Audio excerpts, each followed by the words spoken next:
The CBS Radio Mystery Theater presents...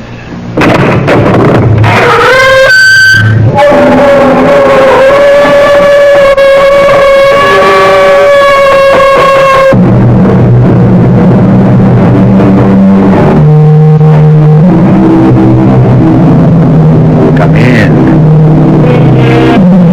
Welcome. I'm E.G. Marshall. Welcome to the world of... No, not your imagination this time, but that of a man, a writer, who had more than enough for both of us. This time, then, I bid you relax, let your imagination take a holiday. I bring you not only a story of horror, but of wit and brilliance. Oscar Wilde's The Picture of Dorian Gray. The portrait of you, Dorian. The portrait I painted of you. It is hideous.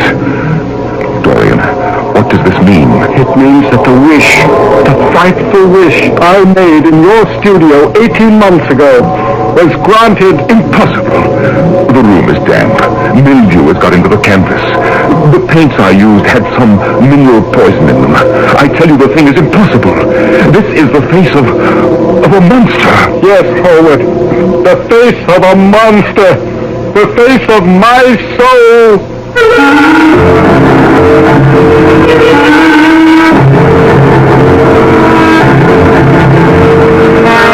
Our mystery drama, The Picture of Dorian Gray, was especially adapted from the Oscar Wilde classic for the Mystery Theater by George Lothar and stars Nick Pryor.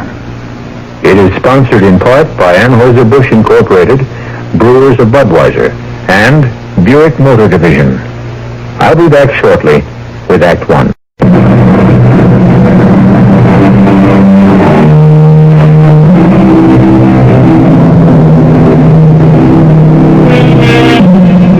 Nothing is new under the sun.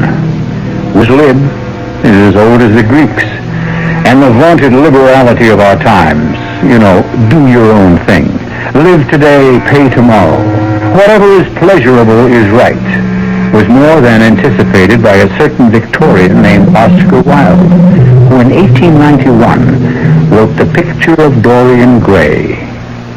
Come with me now to the London studio of the celebrated portrait painter Basil Hallward. A handsome young man, Dorian Gray, is having his portrait painted as he chats with Lord Henry Wotton, a rather dissolute, depraved man about town. Please don't move about so much, Dorian. And don't pay any attention to what Lord Henry says. He has a very bad influence on people. Have you, Lord Henry, a bad influence on people? There is no such thing as a good influence, Mr. Gray. All influence is immoral. Oh, why? Because to influence a person is to give him one's own soul. He does not think his own thoughts or burn with his natural passions.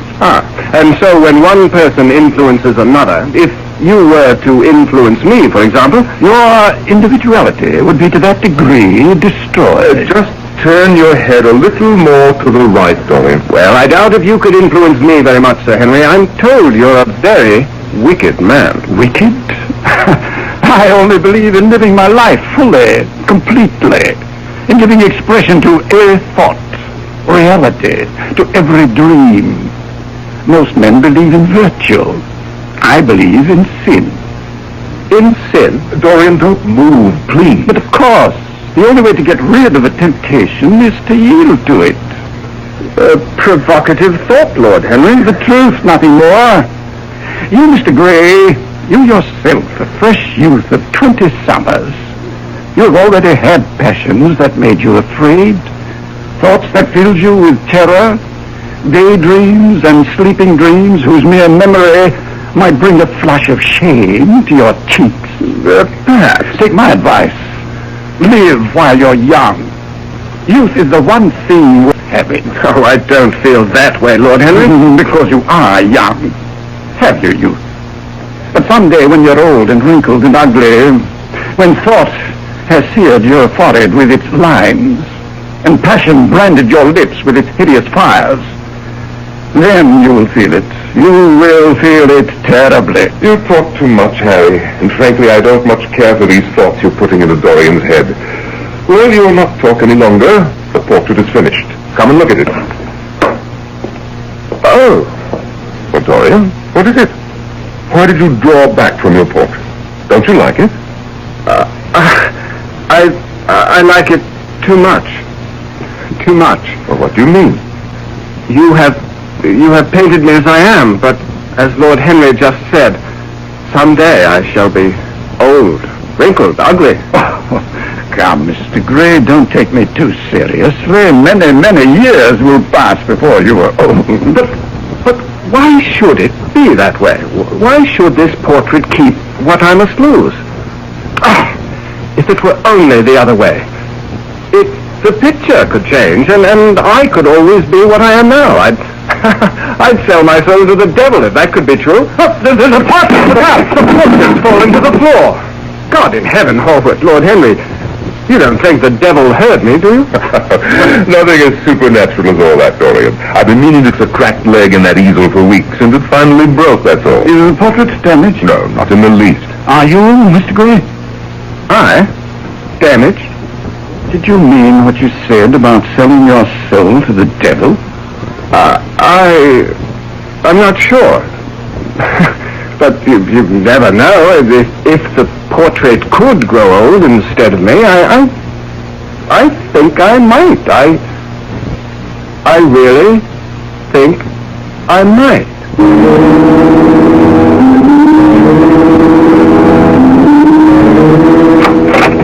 Beg pardon, Mr. Gray. Yes, Parker, what is it? Miss Vane calling, sir. At this hour of the morning, it's not yet 10 o'clock. Well, show her in, Parker. Thank you, Parker, but I'm already in. Yes, Sybil, my darling, this is indeed a surprise. An unpleasant one, Dorian. Oh, my dear, we're engaged to be married. How could seeing you be unpleasant? Well, since you haven't seen me in over a week, and have broken 2 engagements with me, I thought it might be. Oh, no, not at all. It's just that I've been terribly busy. Come now. Don't frown at me like that. Give me a kiss to show you forgive me. Oh, Dorian, you smell of brandy. I had a drink, yes. So early in the day. Well, I wasn't feeling well. I thought it might make me feel better. Dorian, what's happened? Happened? You've changed. You're not the same man I fell in love with, consented to marry.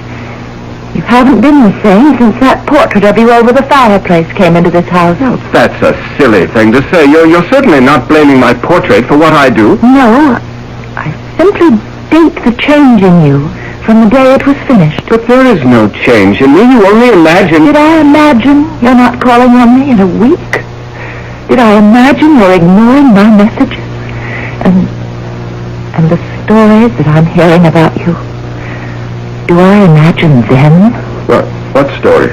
Stories concerning you and Lord Henry. Stories so coarse, so vile that I dare not repeat them. He is anything but wicked, Sybil. He lives differently from most others, that's all. He believes in doing what you want to do, in living freely, without constraint. Do you believe in that too? I don't quite know. Dorian, darling, it's one thing to be free, another to be depraved. You think me depraved? I think that you're easily led, and that Lord Henry is leading you into a life you'll have reason to regret. Oh, Dorian, don't look at me as if you hated me. I'm not saying these things to you because I love you. I love you deeply, devotedly, passionately. You're so precious to me. So precious, I think I'd die if anything happened to you. Oh, forgive me, Sybil. You are just as precious to me, as precious as life itself. Oh, Dorian, my dear. Oh, sweetheart. Are you free this evening? Can you dine with me? Of course. Then I'll call for you at 8 sharp. Oh, wonderful. I'll spend the entire day looking forward. Why? That's odd. What? Your portrait. Odd? What's odd about it? This is only the second time I've seen it, but it seemed to me that the first time I saw it, it see that it was a superb likeness. Oh, it is. It is. Basil Hallward is one of the most brilliant portrait painters in all of Europe. Yes, no doubt of that, but there's something a little wrong with the mouth. Darling, there's always something a little wrong with the mouth. No, be serious. Your mouth is gentle and sensitive, almost tender. And the mouth of the portrait, well, don't you see it? It has almost a cruel look about it. Nonsense. It must be the light. No, I think it's more No, than you that. imagine things. Tonight at 8.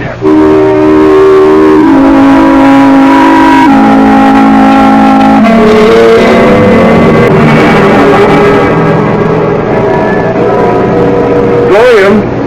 Oh, Dorian. I knew that was you turning into Bond Street.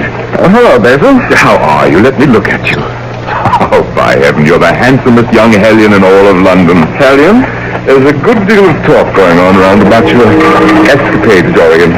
Yours and Lord Henry. I think it's called sowing one's wild oats, Basil. Nothing more. I'm not sure. You certainly don't look as if you've been leading a dissipated life. Clear eyes, healthy skin. Ah, you delight my painter's eye, Dorian. But of course, that's why I wanted to do your portrait in the first place. And why I want your permission to exhibit it. Exhibit it? Yes. I'm afraid I can't. Well, you can't? Let's say I prefer not to. Oh, I see. Well, it's yours, of course, and you've every right to do with it as you wish. And I don't wish it to be exhibited. No hard feelings, I hope. Why, no, of course not. Dorian, will you be home later in the day? Yes? Why? Well, it needs to be varnished, the portrait. It's more than a month now since I finished it. Time to give it a protective coating. Shall we say 4 o'clock?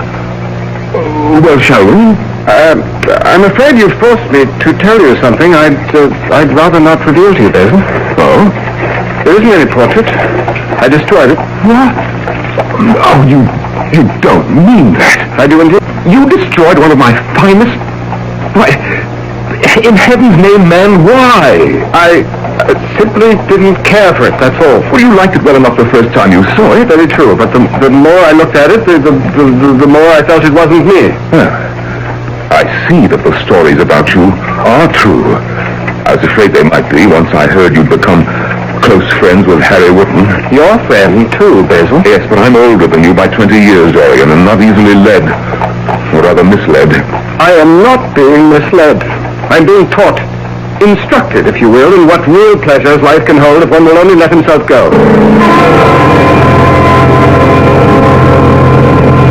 Remove it, sir? You heard me, Parker. I want the portrait taken down from over the fireplace and carted off to the attic. Whatever you say, sir, of course. But might I venture to suggest that if you had it placed in a different light... What has a different light to do about it? The light changes a good deal during the day, and the portrait seems to change with it. You've noticed the change, then? Oh, yes, sir. The changes that take place in the differing light altogether are fascinating, sir. Much as I shall be sorry to deprive you of your entertainment, Parker, have it taken to the attic. I'll do it first thing in the morning, sir. No, damn it! You'll do it now! It would seem that Dorian Gray's wish is true, that the portrait is beginning to show the ravages of his dissipations, not he.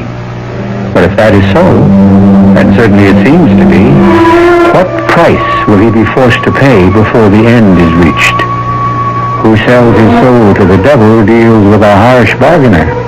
I'll be back shortly with Act 2.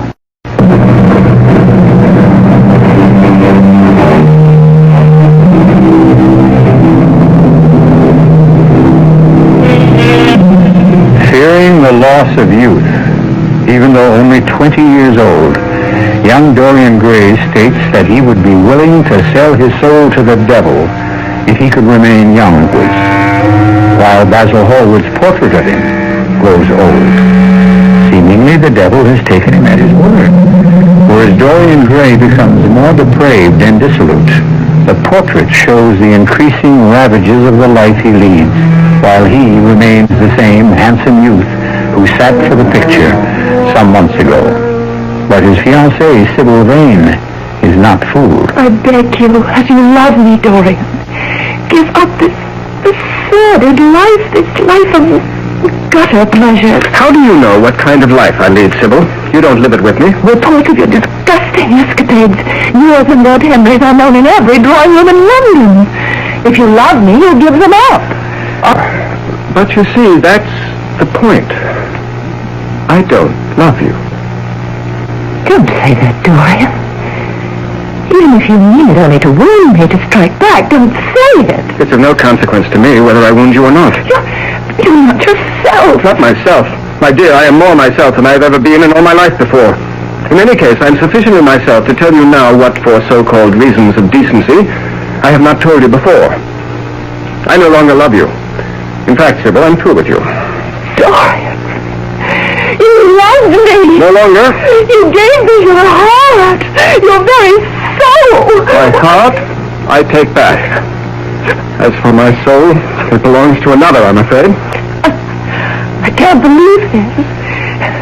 You look unchanged. You look as you've always looked. Gentle, tender, compassionate, and kind. But you are not. You're cruel and vicious and ruthlessly selfish. You've become an animal. Be grateful then that I'm releasing you from any obligation we may have had. And please, don't be tiresome. Just go now, won't you? I love you.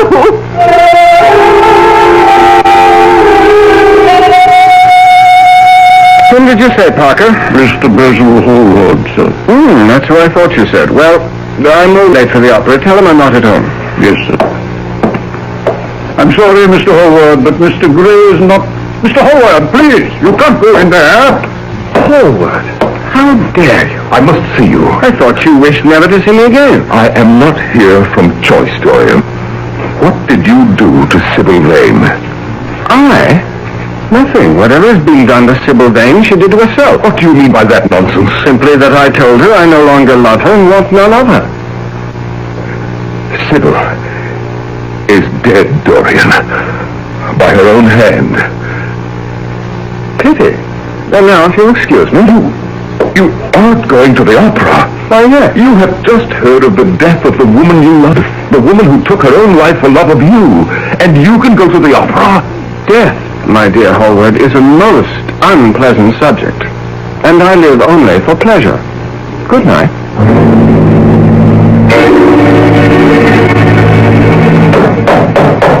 Coming. Why, Mr. Dorian, sir, did you forget your key? Damn it, man. Would I be standing out here in the cold, banging away at the door if I hadn't? Come in, Harry. Sir Henry, let me take your hat and cloak, sir. You may go to bed, Parker. Thank you, sir. Good night. Well, and where shall we go after a brandy or two, Harry? I shall go home, I think. But the evening's young. I am not. A brandy or two will revive you, and then we'll be off to where? I'm in the mood for a pipe myself. No opium for me tonight, Dorian. Oh, come along now. We'll go to that little dive down in Wapping by the dock. No, not tonight. But you can't ask me to go alone. I'm not asking you to go at all. Harry, what's come over you? Age, my dear fellow. I get tired these days. I am growing old, Dorian. A life of pleasure does exact payment. Though I must say, you look as if you keep up with your payments easily. I have no complaint. How do you do it? In the last 6 months, we first met in Hallward's studio. We have indulged ourselves in every form of vice, every variety of sin, giving full vent to our passions, and yet, well, look at me. I have aged 20 years in these 6 months keeping up with you. But you're as fresh and healthy and young as ever you were. How do you do it? Shall I show you my secret? Show me. I keep a diary. A rather remarkable diary, Harry. In it is recorded every single action of mine since that fatal day. Fatal day? The day we met. I thought you were grateful for our meeting. Why do you say fatal day? Come down and read my diary, and you'll see. Bring your brandy.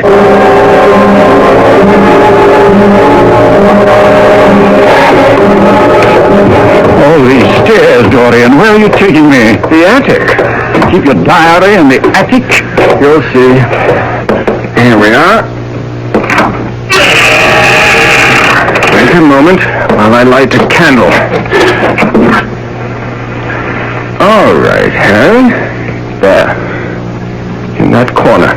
I can't see a thing. Too dark. Too many shadows. It's a dark diary, Harry. And it has many shadows. Here. Take this candle. Now, go forward. Good Lord. I thought you'd be shocked, Harry. Shocked. I'm shattered. Where did you get this hideous painting? Basil Hallward. Impossible. Basil never painted anything so unholy, ungodly as this. Well, really, he didn't. I did. You? And you. Dorian, I'm tiring quickly of your veiled answers. What is this thing? It is a portrait done by Basil Hallward. It is the portrait of Dorian Gray. Of you? This is the portrait he finished that day? It was.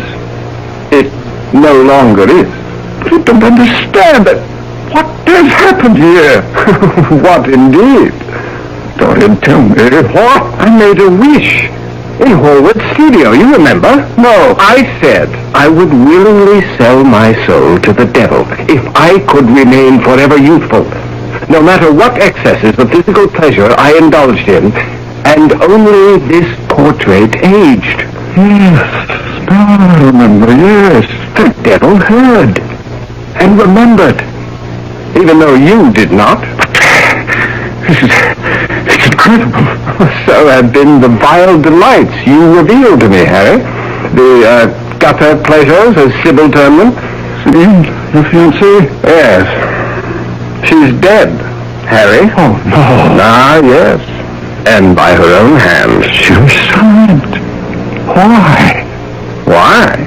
She was such a lovely thing, fresh as a rose, innocent as a new fallen snowflake. You break my heart to tell me this. Why would she have done such a thing? Oh, she didn't. I did. You? And again, you. Damn, enough of this, I say. What in hell's name are you getting at? I think the truth. What truth? That you were wrong. Tragically wrong. You said that day in Basil's studio, the body sins once and has done with its sin. For action is a mode of purification. Oh, Harry, how wrong you were. Not wrong. Beaten, whipped, vanquished, conquered by my own vices. And you led me into a life of sin. Led? Who led? You wanted it. I tell you truly that I have never been so appalled by such viciousness as I found in you.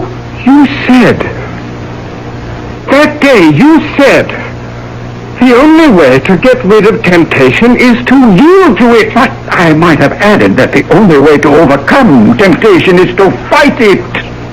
What do you hold there in your hand? I can't see in the candlelight. What? A knife. What are you going to do with it? Kill you. Why? You deserve to die. Or put another way, you don't deserve to live. You will never learn, will you? Life isn't something you deserve. It's a burden you must carry. Then be grateful to me, Harry. I am about to relieve you of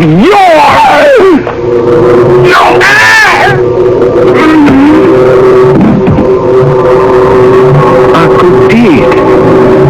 Well done. Do you not agree, portrait? To me, my likeness, my soul. Have I not done well to rid the world of this creature? Speak! I tell you, speak! Oh, Lord! What's this? The hands of the portrait, bloodied, one with the Hey, the other? Oh, yes. Sybil. Poor, dear, innocent Sybil. Oh, Lord! I fall on my knees and beg you. Forgive me. Forgive me. I knew not what I did.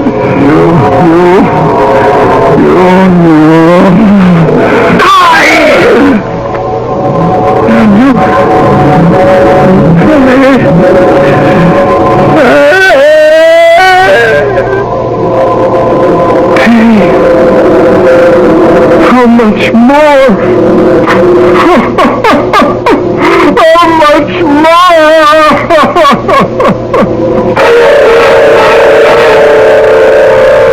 How much more indeed? Why is it that the pleasure of minutes must be paid for in hours? As you sow, so shall you reap? Is that it? Appears that way. Well, Dorian Gray sowed much seed, and his reaping of the harvest was not yet over, as we'll hear when I return shortly with Act 3.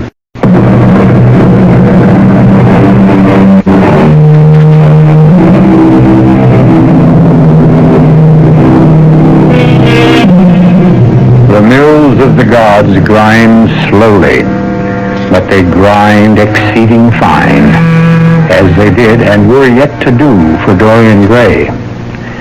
See him as he sits now, near 3 in the morning, in the library London house. A youth uncommonly handsome, not a line in his attractive face, the personification of young innocence. Yet in the attic above stands the portrait of not him, but his soul. A soul made hideous by unmentionable sins. Oh, Basil, I'm grateful to you for coming. I cannot tell you how grateful. You should be. Candidly, I don't know why I came, but the message you sent with Parker, well, I'd be inhuman not to answer such a plea, even from the likes of you. Sit down. Let me give you a brandy. No. Now tell me what you want of me and be quick about it. Oh, I need your help. I am desperate. So I gathered from your message. Will you help me? I should not be here at 3 in the morning otherwise. Yes, I'll help you if I can, though you don't deserve it. I'll do it for the friendship we once had. Well, I went to the opera tonight with Sir Henry. You forget I brought you the news of Sybil Vane's death. Oh, yes, and you were scandalized, justifiably so, that I should still attend the opera. On our return here, Harry and I quarreled. And Basil, I killed him. Dorian. I stabbed him to death. At this moment, his body lies upstairs in the attic. The attic? It was there. I killed him in a sudden fit of rage. What in the world were you doing in the attic? I had taken him there to show him my portrait. What portrait? The you did of me. The one I... But Dorian, you told me you destroyed it. I lied. I didn't want you to exhibit it. You couldn't have in any case, but I didn't even want you to see it. Why in heaven's name not? You will see when we go up. You want me to go up there? Basil, you must get rid of the body for me. What? Are you mad? It would involve me in a murder. A murder for which you bear as much responsibility as I. Responsibility I bear as much as... You painted the portrait. You introduced me to Sir Henry. Had it not been for either, I should not be in this frightful situation. Nonsense. You can't blame me for what you... Help me. I beg you. I tell you no. Get someone else. Anyone. Or do it yourself. I can't. I dare not touch the body. I dare not even go near it. It revolts me. If, I say if, I were to consent to this, how am I to get rid of the body? You came in your carriage, did you not? Yes. All right. You have only to carry the body down from the attic, put it in your carriage, drive to the river, and dump it in. What if I am seen? Well, you must take care not to be. Basil, please, for the friendship you once bore, for the responsibility you do bear in all this, whether you agree or not, please, Well, I can at least go up with you and see what may be done. Thank you, Basil, thank you. I'll take the candelabra. Follow me.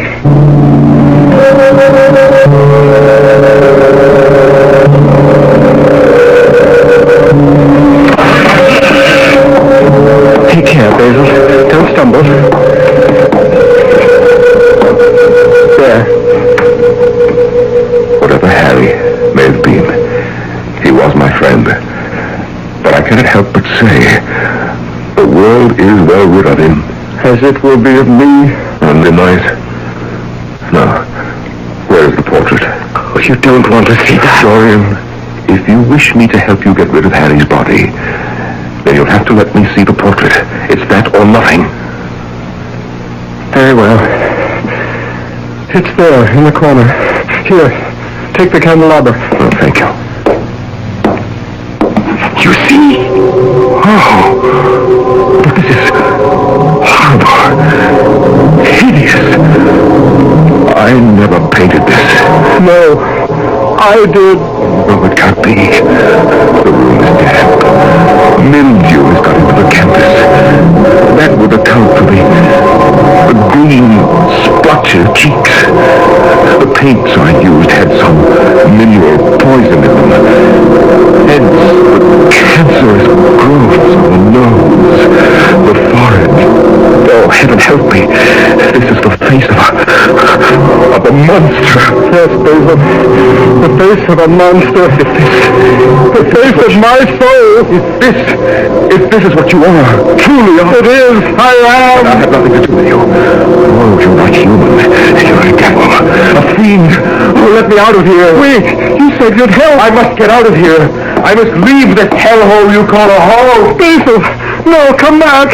Help me, Basil. You must help me. Someone help me. Oh, help me.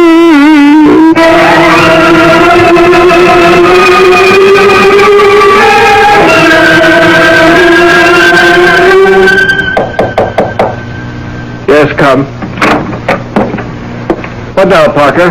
You have visitors, sir. Who? Miss Catherine Wilson from British Charities. Oh, yes. Yes, show her in. Parker? Sir? You conveyed my order to the other servants? About the attic, oh yes. No one will enter the attic, sir, without your permission. Not even you? Not even I, sir. Show Miss Wilson in. Come this way, Miss Wilson. Miss Catherine Wilson. Good of you to come, Miss Wilson. Won't you sit down? Thank you, Mr. Gray. May I say it's good of you to wish to contribute so handsome a sum to our charity. Yes, tell me about your charity. How will the money I give you be spent? Oh, in many ways. To help poor children, orphans, widows in need of assistance, young people... Young people? Well, yes.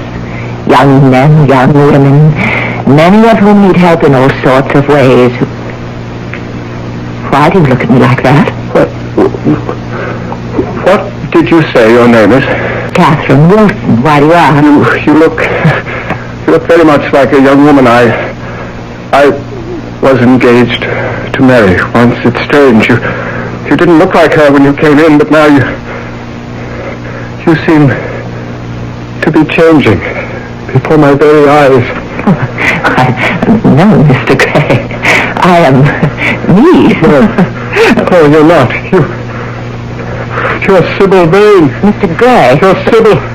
Only you can't be because you're dead. Dead. You are dead, aren't you? Please, Mr. Gray, take your hands off me. What's come over you, sir? You're not dead. You are here. It is you. Oh, Sybil, my darling. No, don't pull away. Let me hold you, embrace you, love you as I once... Oh, good Lord. Oh, what am I doing? You're not Sybil Vane. Mr. Gray, I'm afraid you're ill, not yourself. I shall come back some other day. No, good day, Mr. Gray. What happened to me? What is happening to me? Sir, are you all right? The young lady said she thought you were ill. I confess, I don't feel altogether well. Some brandy, sir? Yes. Please, Harry. Big pardon, sir. What? I think you called me Harry. Oh, how could I possibly have called you Harry? Harry's dead. Sir, Henry dead, sir? What? What? Sir, you are ill. No, don't try to get up, sir. Sit right there. I'll fetch the brandy. Yes, do that. You'll forgive my saying so, sir, but to judge from Sir Henry's high spirits when you returned from the opera last night, he has many years yet to live in hell. Sir, you're saying the strangest things. Here, drink this. Oh, thank you, Harry. Sir, it's Parker, your manservant. The best servant a man ever had. A devoted man, more friend than servant. Better friend than any of them. Better friend than you are, Harry. You swine, sir. Get out, Harry! Damn you! Get out! Mr. Dorian, sir! What, Parker? Sir, I'm going to fetch the doctor. Doctor? No doctor can help me, Parker. Permit me to differ, sir. I shall fetch him at once.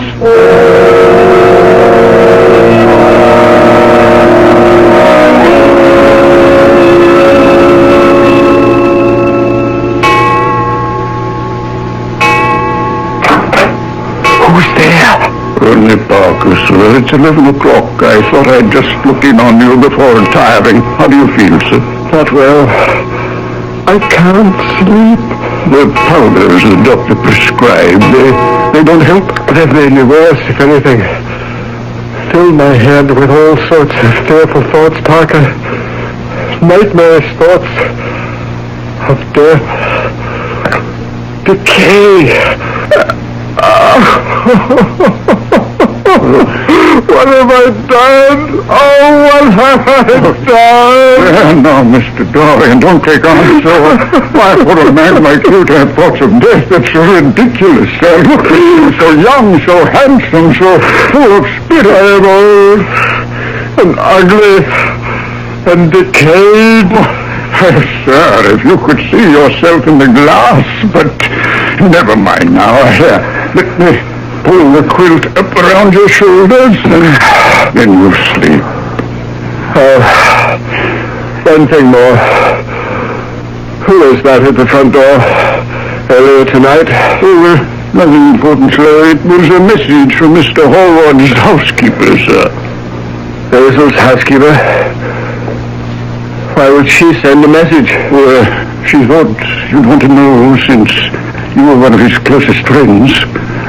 Where? Oh, I'm sorry to tell you he's dead, sir. How? He took his own life, sir. Oh, sir.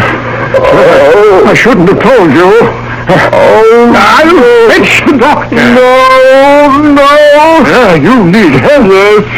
Yes. And you can help me, Parker. Anything, sir, anything. Help me to the attic. Attic? I feel too weak to go alone. Nor do I dare go alone. And there is something I must do. Help me, good friend. Please help me. Careful. Let me get an arm around you. The candle. Can you manage? Easily. Let us go then.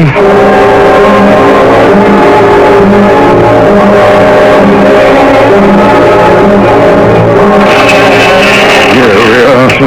What is it you wish to do? I shall need a knife. I'll go down and fetch.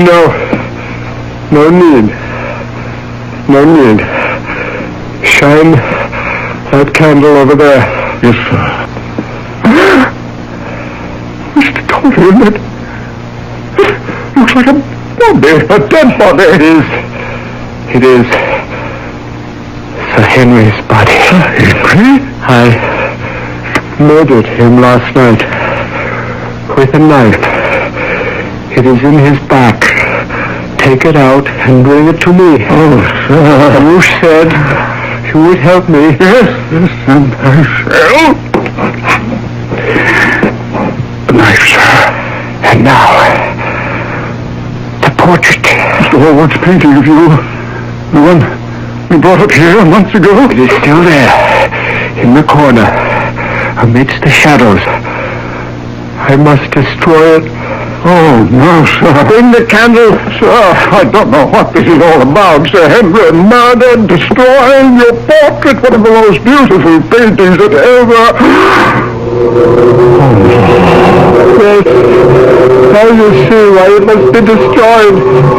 It will be destroyed by me. Now! There! Into hell with you! And there! Burn in the nethermost fires of the pit! Suffer every torture and torment the devil can heap upon you for the purification of your soul! Mr. Dorian! Mr. Dorian! The portrait! Look at the portrait! Strange, heaven protect us, it's strange, beautiful. With very eyes, that hideous monster is becoming young and handsome and beautiful. It's you, sir. You, as Mr. Hall painted you. Here, let me hold you up so you can look for... Oh, you are becoming... Yes, withered, scabrous, loathsome. I have become what I really am. The true picture of Dorian Gray.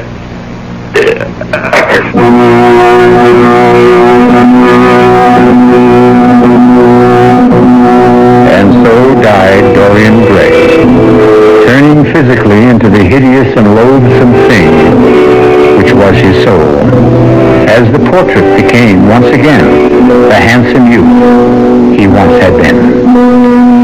As I read the picture of Dorian Gray, I couldn't help but wonder if our modern penchants for doing your own thing might not be leading some of us, at least, to the same end as poor Dorian. I don't know. What do you think? I'll be back shortly.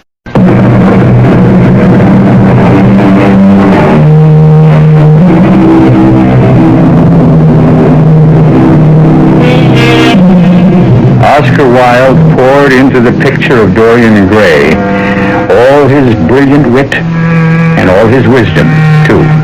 The wisdom of experience. For Wilde lived life to the hilt and paid for it, as must we all. Our cast included Nick Pryor, Norman Rose, and Roger DeCoven. The entire production was under the direction of Hyman Brown. Now, a preview of next tale. Unwax that dog, pale face, or I'll use it to make your other end red. Better get on your horse. Bye, Mom. I love you.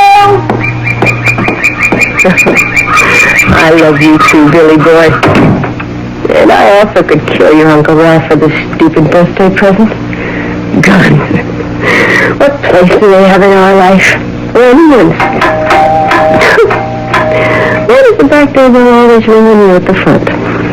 Coming! All right. What's so important? Yes?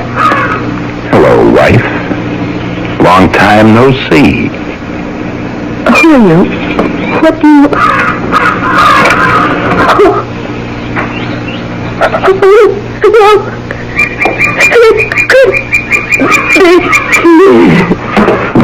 Radio Mystery Theater was sponsored in part by Buick Motor Division and Anheuser-Busch Incorporated, Brewers of Budweiser. This is E.G. Marshall inviting you to return to our Mystery Theater for another adventure in the macabre. Until next time, pleasant dreams.